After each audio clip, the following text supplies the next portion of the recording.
Ladies and gentlemen, welcome back to a brand new episode of the EU Spectator, where we break down the most pressing issues shaping Europe and the world. In today's discussion, we are turning our attention to the escalating conflict between Israel and Iran, crisis that been building up for years and has now boiled over with far-reaching consequences. As tensions, flare up in the Middle East, Europe finds itself couched in the crossfire, grappling with the knock-on effects on its own security landscape. To help us unpick what's really going on and what it means for Europe and for the international relations system, I'm joining by a very special guest and dear friend of mine, Dr. Nick Zelewski. He's my co-host. So Nick has spent years delving into the intricacies of European geopolitics, and today he's here to walk us through the roots of this conflict, how it's playing out on the ground, and where it might be headed. We'll also look into how the EU is coping with the pressure and whether its current foreign policy toolkit it's fit for purpose. So stay tuned as we dig into the strategic shift unfolding the region, sort through the rhetoric, and figure out what Europe needs to watch out for. This is not just a war for us. It's one that could spill over and shake up the very foundation of European security. Let's get into it. Nick, thank you very much for your presence today. Thanks for having me back. So, before we get into the broader strategic implication, let's take a moment to set the stage. You know, the confrontation between Israel and Iran has escalated dramatically, turning into what many analysts are now calling a proxy war turned direct conflict, because Pakistan statements. What started as covert operation and some military strikes has spiraled into open military exchanges, pulling in regional actors and creating ripple effects far beyond the Middle East. The stakes have been rise and the human cost it's mounting. But beyond the missiles, we have a deeper tensions between legality and legitimacy. Both sides, I think, claim to be acting in self-defense. Israel points to persistent threats from Iranian proxies, while Iran frames its response as, retaliation against what it seems as aggression.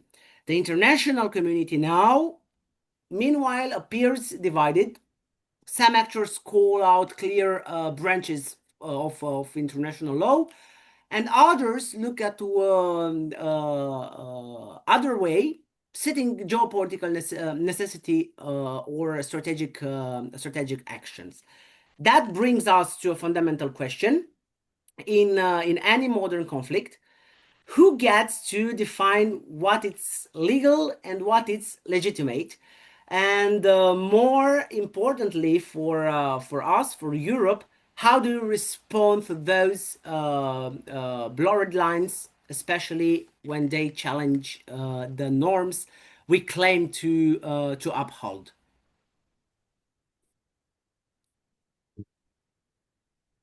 You know, that's where it becomes very difficult because, unfortunately, as we've seen with a lot of these conflicts lately, a lot of times different actors are never held to the standard of international law. And that's where a lot of pro-Israeli supporters have definitely noticed where with international law, with various actors in the European Union or the United States, whenever they want to criticize Israel, they never have the same standards for other actors, such as the Islamist regime in Iran. And that's where we're definitely seeing right now, where, you know, whether people want to attempt to say that the regime in Iran has legitimacy. Look at the reality of the reactions of Iranians themselves. They're celebrating the vast majority. They want this regime to end. They're sick and tired of the suffering of their people. And that's where that's another very crucial factor to see, because this isn't your typical a situation where, oh, it's Europe or the United States or an actor like Israel intervening in another country's affairs without permission. Iranians are cheering on Israel because they want to be free of this oppressive regime, and And they're this is sick a and this is tired. this is a very important topic because the mainstream Yes. media are not talking about this. Right, no, but I know it's frustrating because, you know, I've messaged some of my Iranian friends, saying what they think, try to tiptoe around it. And then it quickly turns into a conversation of them cheering this on and saying, oh, the next time we're in the same country, we're going to be going out drinking and celebrating, where they want this to end. Yes, they want the casualties in Iran of innocent civilians to be limited as much as possible, but they're sick and tired of this regime. This is not how Iranians want to live.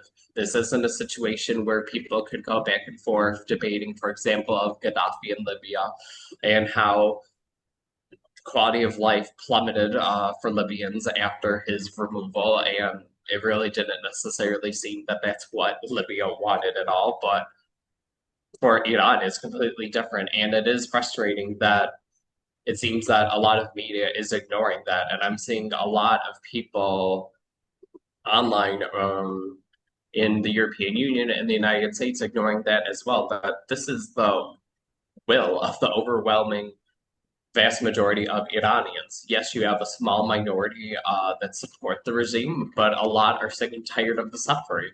And we need to delve into this a little. I'll try to keep this as PG as I can for YouTube so they don't suppress our video. Mhm. But it's interesting watching the reactions of Iranians living abroad that can't wait for this. Example I could remember is an Iranian who lives in the United Kingdom, who's Okay. become pretty popular on X. And part of it is because just how much she's sick and tired of the regime and how this regime has left a bad taste for Islam in the mouths of Iranians, where you could just see where this has become a very nation where as soon as the regime falls, hopefully sooner rather than later, Islam is going to have very little influence in society. And part of it is just because of how extreme the regime treated people. That unfortunately we don't hear of these details, but it's important for us to discuss. So for this user on Twitter, for example, it was a bit shocking to me when she was very critical of the Islamic call to prayer. However, it made more sense because then she explained in detail when people are kind of questioning, like, well, what do you mean you want to ban it in all of Europe? Or she just put it in very extreme language, and then it turns out that she explained she feels that uh, she's re-traumatized every time she hears it, even in Europe, because in Iran, this is when the regime eliminates its opponents by hanging.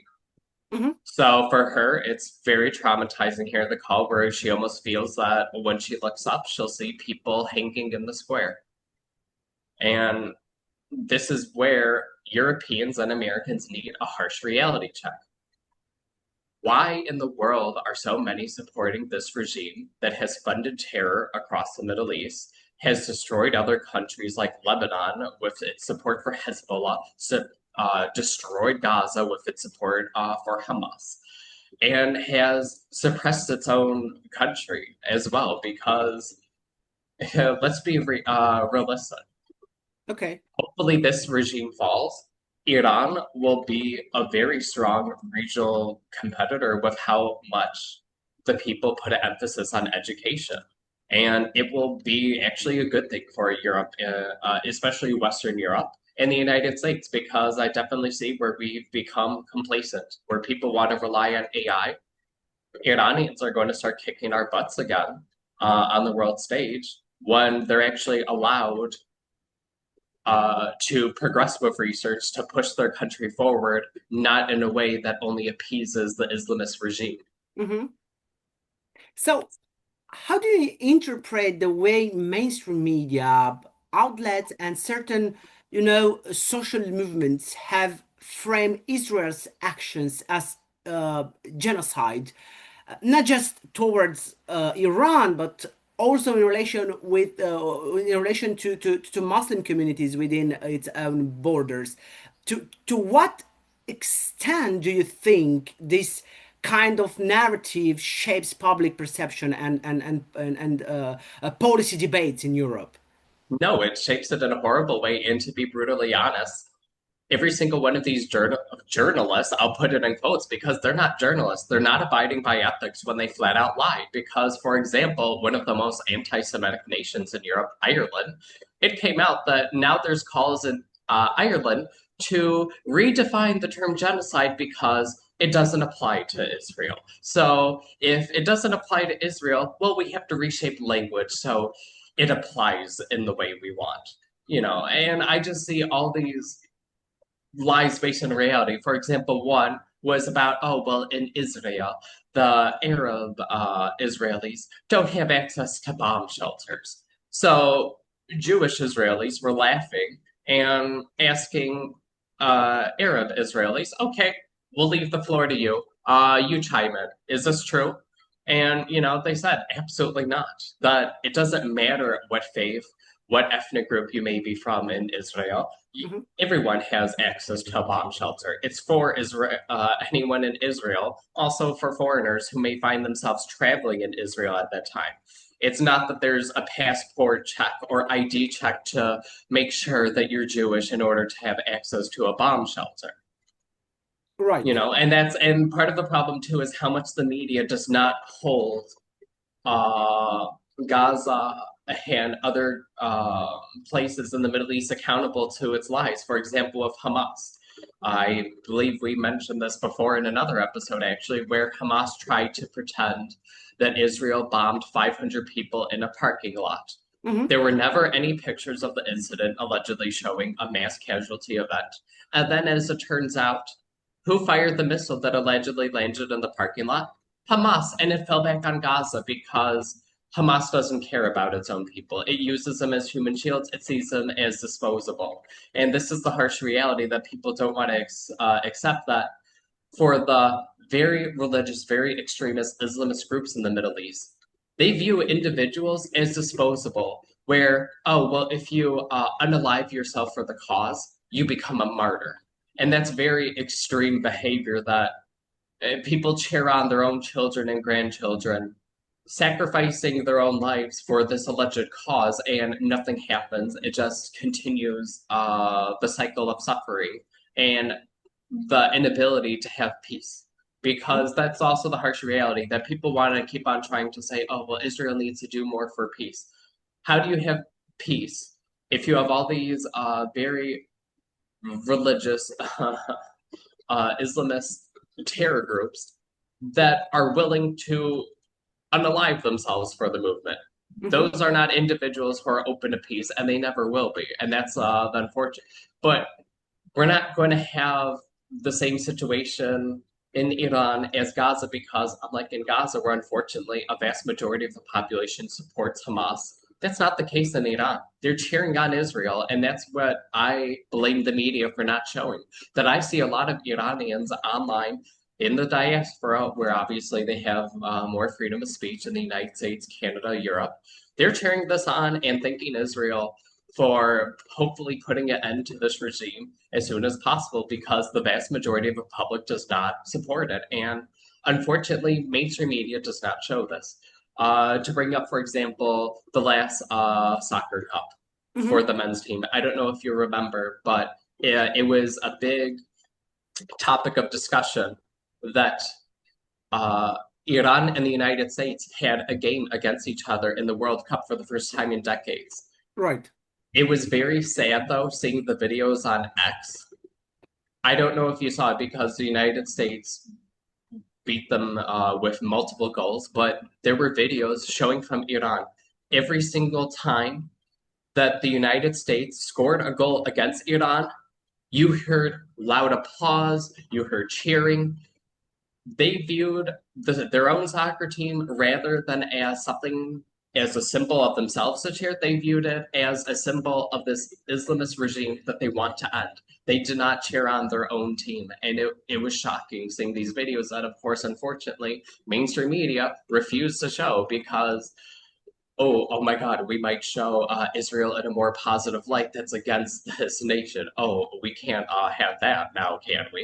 And Sorry, that's but where it gets wrong, where, right. we're not in a situation where the vast majority of people support it. This is where the Iranians are sick and tired of this. They don't want to live under this regime.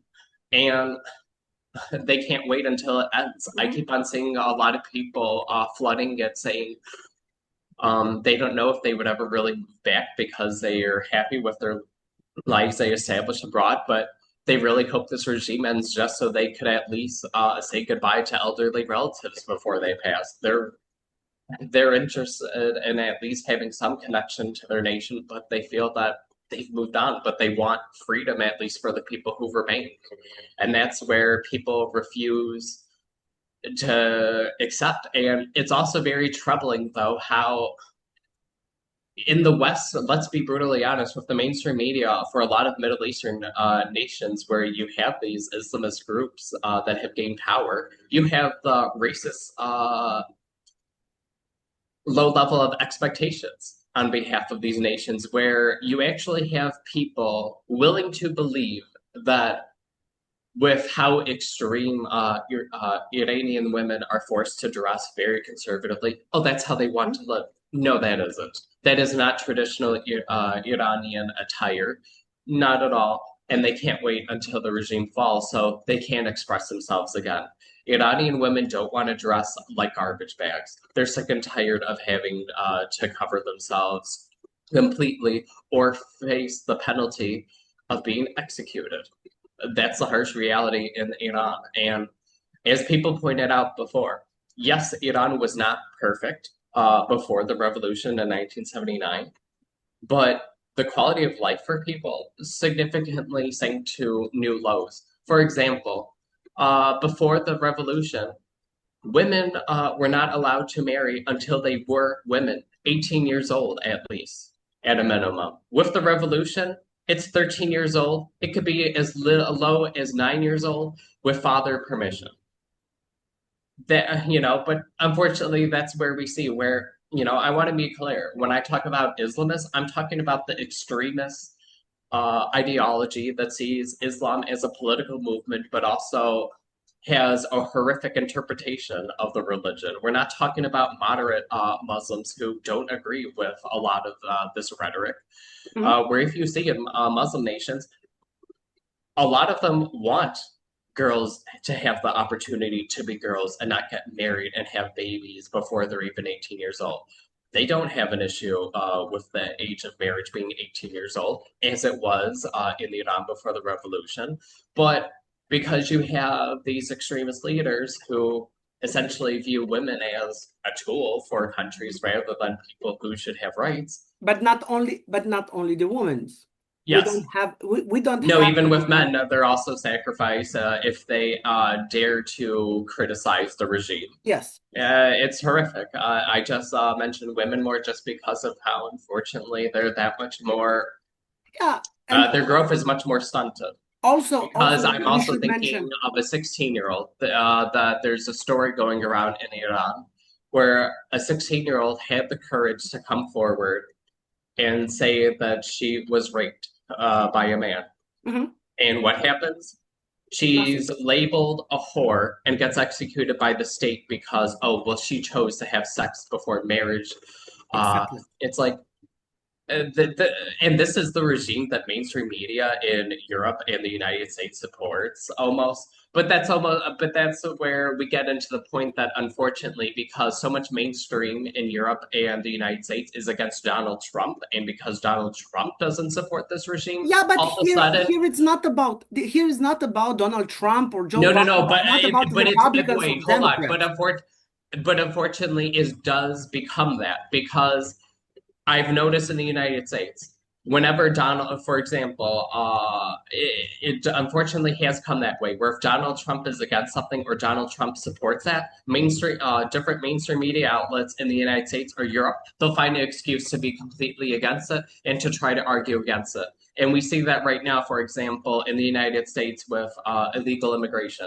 Besides this regime in Iran, because Donald Trump is against illegal immigration and not allowing people just to enter the US without permission. Now you have all this media arguing, well, why? What's the problem? Well, let's also backtrack then to Obama.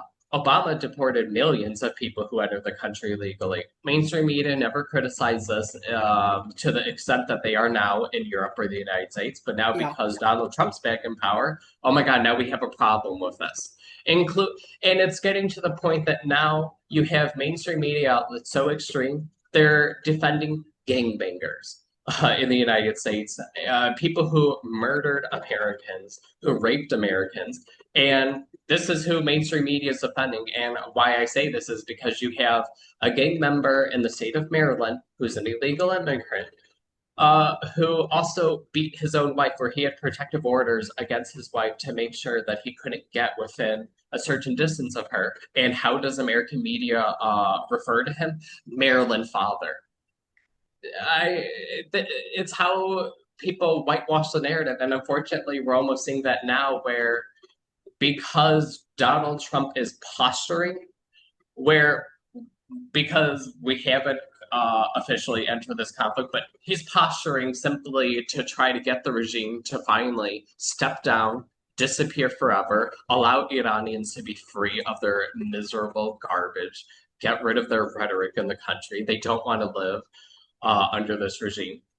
All of a sudden, you see people, oh, well, how dare he say this against a sovereign nation? But again, people keep on ignoring that this is the desire of the vast majority of people. They don't want to live under this regime because who would? The fact that if you criticize the government in a simple and civil manner, you could still be arrested and executed. Why would you want to live under a government like that? And that's where people are missing the mark. But because this conflict is primarily being carried out by Israel, and because Donald Trump is supporting it, wants to see a free Iran, that's where you're seeing the media talk about it in a negative light as if this regime is magically a good thing for Iran, and that's where we see this false narrative where people keep on trying to repeat the narrative that the only reason why there's no peace in the Middle East is because of Israel, when in reality, Iran has been funding proxies for decades that have done nothing but cause pain and suffering. Okay, because I forgot the third H. Besides Hamas, Hezbollah, the Houthis, who have also caused a lot of pain and suffering in Yemen. And That's right, but Nick, it's very clear that no conversation about the Israel-Iran conflict would be complete without addressing the role of the United States. And I'm very happy that you yeah, mentioned Trump administration in this war. So for decades, Washington has played a central role in shaping the regional balance, whether through military aid, diplomatical cover, or I don't know, behind the behind the scenes pressures. And the U.S. has long been Israel's closest ally, but recent developments have raised questions about how aligned the two still are. particularly in terms of military strategy and political priorities, is because, you know, from the outside, here in Romania, for example, there seems to be a growing sense that the special relationship between Israel and the US is facing new strains. We have seen some delayed political support and signs that Trump administration is trying to hold back Israel's more aggressive impulses. So some would agree that Washington and Trump administration are walking a tightrope, trying to back its ally without being, dragged deeper into the conflict. Well, and that's where I would like to point where that's the main point. It's not necessarily that the United States doesn't want to support Israel. It's Okay. simply the fact that this is because it's also the same thing with Ukraine. You know, for example, people tried to paint Trump in a negative light, but it was just the reality that Trump doesn't want these forever wars because, unfortunately, with some of these conflicts, such as the invasion of Ukraine, you see Mhm. civilians impacted very severely. So I understand Trump's attitude of, we should try to avoid war at all costs. But Okay. in this sense, it's just a little different because of how we're seeing Iranians so hungry for independence. And luckily, so far, we've seen that it's very limited, which, unlike with Ukraine, it's not limited where civilians are being targeted by Russia, where Russia is just blatantly ignoring international law, doesn't care about the loss of civilian life. So I don't think it's necessarily that the United States doesn't want to support Israel. It's just that it's Trump not wanting to support war in general. But So, would you, yeah, but would you say the current, strain in U.S.-Israel relation reflects a deeper strategic divergence, or is this just temporary turbulence in a, I think it's just temporary turbulence, just because the United States wants to rein it in, while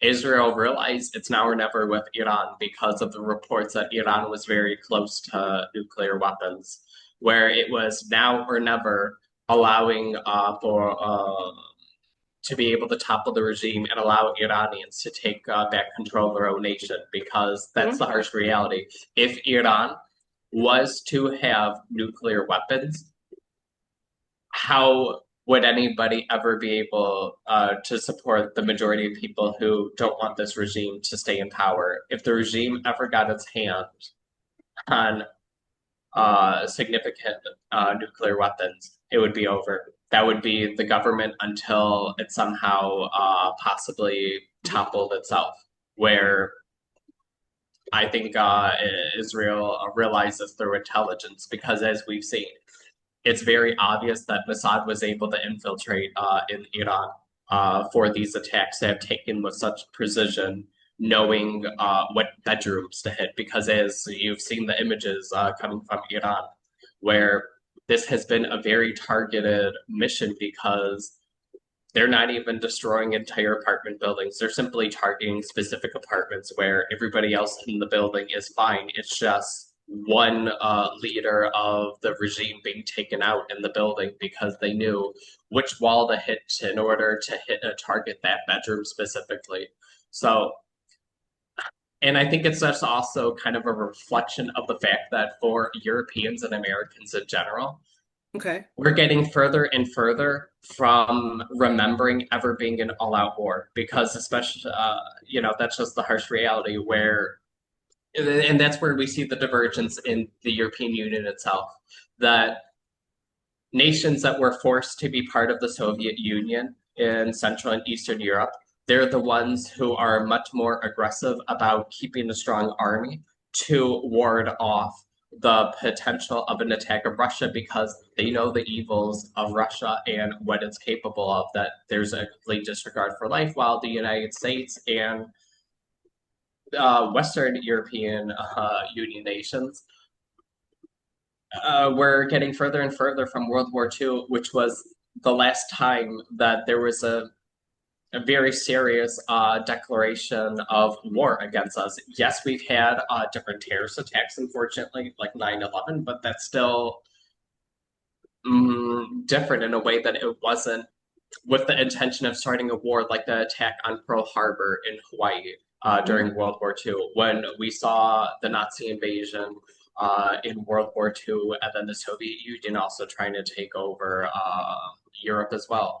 So that's where we see this divergence a little, but at the same time, um, I think it's not going to last long because the fact that if people are paying attention to, it's very clear that different Arab nations in the Middle East are happy with this because while they may be chiding Israel a bit publicly, at the same time, you're seeing how they're also shooting down ballistic missiles aimed at Israel, or they're allowing Israel to use their airspace against this war, where they know that Iran has been an aggressor in the region and they're sick and tired of this. But at the same time, as I've been mentioning this entire time, it is important that we remember that this is a very clear case of a regime that is not aligned with the will of the people, where if Iran is allowed to be free, as I've briefly hinted on before, it's going to be a nation that's going to push Europe and the United States to keep on innovating because this is going to be a nation that is a significant competitor for us because of how intelligent Iranians are. They're more interested in being able to pursue these personal endeavors rather than continue to support this regime. They don't want to support this regime, and the fact that you're seeing these videos of people in Iran now having the courage to shout out "Down with Khomeini, down with Khomeini." It's very clear that they want this regime to fall, and that's also where Americans don't and Europeans still struggle to find the difference because I think of this too, where people were angry and there was a very negative reaction to Israel targeting state media. But the problem is, we're not talking about, oh, well, maybe Americans don't always agree with Fox News or CNN. We're talking about a media where, because, let's be clear, whether or not you disagree with the outlets I mentioned, Fox News, CNN, MSNBC, it's not that they're constantly lying or that they're putting forth the message of the state.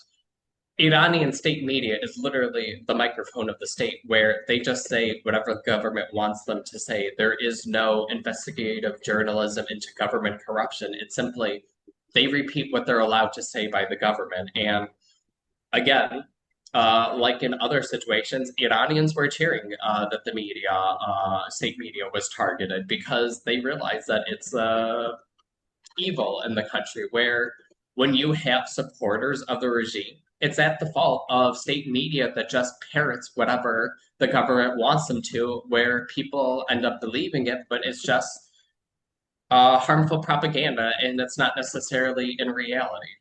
Yeah, And, but I'm happy that you mentioned the EU and the European reaction because when it comes to Europe's role in this, in this crisis, things became rather complicated because the EU often likes to see itself as, a normative power, yes, a broker of peace, a defender of international law, and a champion of multilateral diplomacy, and so on. But in reality, when hard security is at stake, Brussels tends to fall back or speak with too many voices because the war between Israel and Iran, it's yet another stress test for the yes. European Union, and not just for the EU foreign policy, but for European security as a whole. So, do you think the EU it's prepared? It's better prepared to deal with the security fallout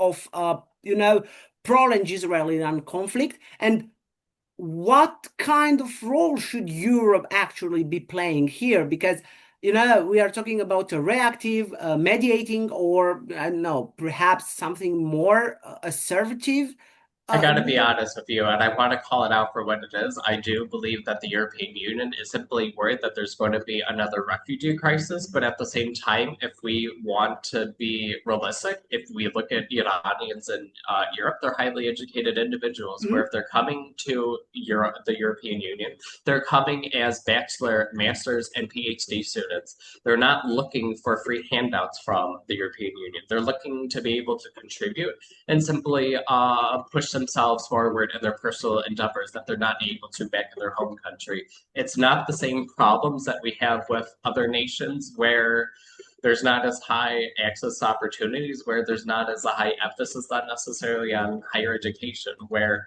there's not going to be this huge refugee crisis unless maybe it would be if the regime's able to stay on to power. But if we're looking at how much infrastructure of the government of the regime's been lost in these past few days, it seems very unlikely.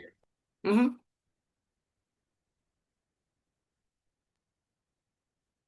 Sorry about that. I thought I was going to sneeze. No, Don't don't want to do worry. that on camera. Um, So if we're because they, for example, they lost their Navy headquarters, they lost backup documents for the nuclear program. Now their state media building has been attacked. This regime really does look like it's going to fall soon, especially because the harsh reality is a regime's not really able to stay onto power when it's not only threatened by the outside, but from internally from the people where they don't want to support this government. They're cheering this on, saying, "Yes, we're with Israel. Keep it up, Israel. Please topple our regime." So So if it's hearing Europe that voices. no, unfortunately, and I got to be honest though, I'm very disappointed with the European Union.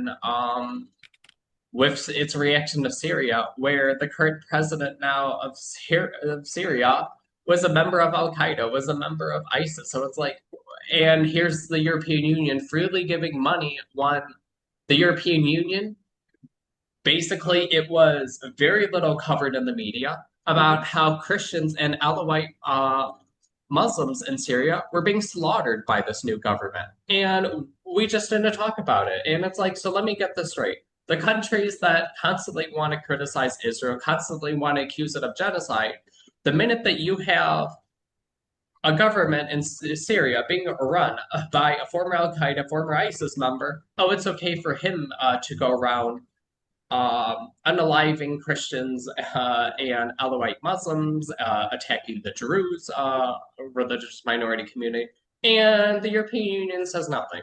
Ireland, that's allegedly so concerned about genocide, says nothing. And that's where it almost becomes clear that some of these are bad actors in the European Union and the United States, where they simply do not like Jewish people. It's Mhm. not about calling out genocide. It's simply attacking the Jews, and that's where we almost have to go a little. And I see this too in Eastern and Central Europe that was under Ottoman rule, where it's like I don't, it almost seems like they still have that ingrained where from Turkey not necessarily liking Jews, but it's like, well, let's look at the harsh reality in Europe. People Mhm. were mad about Jews for becoming wealthy individuals through banking, but it's not the fault of Jews that Jews in Europe were restricted with what careers they could have. What was one of the few careers that they could have? Banking, because unlike the Islamic and Christian faiths, where it's frowned upon to participate in banking, and you still see that in a lot of the Islamic world today, where there's still this aversion to banking. You don't see this in Judaism. So that's why Jews didn't have a negative reaction to becoming bankers because it was a career option for them in Europe, one of the few that they were allowed to participate in. So they were forced almost to become bankers. And then people want to turn around and blame them anytime there was a financial crisis. It's very childish, where it's like, it just seems to be people not wanting to properly remember history and the fact that Christians, one religion had a much more stronger role in European society. Christians didn't want to be bakers. They didn't want because it was viewed against the faith that you were sinning. So I think people just need to have more of a grasp on reality rather than misremembering it and trying to spread this nasty propaganda when this is just simply the interpretation of Yeah. Christianity and Islam. I can't argue with this, and that brings us to the end of today's episode. It's clear for me that the conflict between Israel and Iran, it's more than just a distant regional war. It's a geopolitical shockwave that touch the core of European security, of American security, and test all the alliances and challenges the very frameworks we rally on to make sense of international order. And as ever, the EU finds itself needing to catch up with a world that's moving faster than its diplomacy. And a huge thank you, Nick, for helping us cut through the noise and make sense of this complex moment. It's a pleasure for me to have you in this podcast. So, ladies and gentlemen, until next time, please stay informed and stay engaged. Thank you once And again. please feel free to keep checking out my personal YouTube channel as well. I'll be putting out a video before this podcast is being published, breaking down the American protest for you against Donald Trump's immigration enforcement. Sure, I can't wait to see it. Thank you very much once again, Nick. Thank you for having me.